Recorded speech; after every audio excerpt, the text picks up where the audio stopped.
কোন পাশে দিব? এই পাশে দিতে হলে খুলতে সুবিধা হবে। এই যে আমার কিন্তু হয়ে গেল। বড় যে দরজাগুলা ৩৬ ইঞ্চি সেগুলা দিব। তারপর হচ্ছে ছোট কিচেন এবং বাথরুমের, তারপর হচ্ছে আমরা উইন্ডো বসাবো। প্রথমে দেখেন এন্টার দেওয়ার পর আমার সাইজ নিব।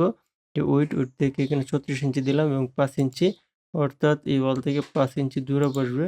এই যে দেখেন আমি দিয়ে দিলাম। তারপর এই পাশে একটা দিয়ে দিলাম। ঠিক আছে? এবং এই পাশে আমার আরো একটি দরজা লাগবে, আরো একটি দিয়ে দিলাম। ওটা যে পাশে ঘোরাবেন সেই পাশেই যাবে। জাস্ট আমি কন্ট্রোল জেড যেটা আমি আপনাদেরকে দেখাচ্ছি আবার। এন্টার, এই যে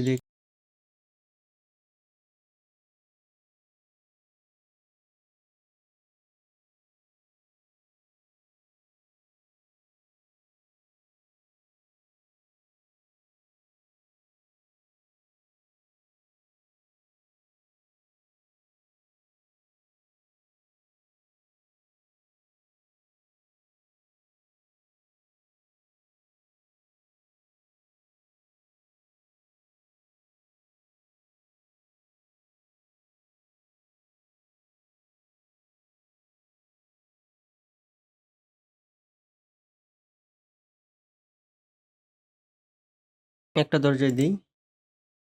এটা ৩৬ ইঞ্চির একটা দরজা দিই।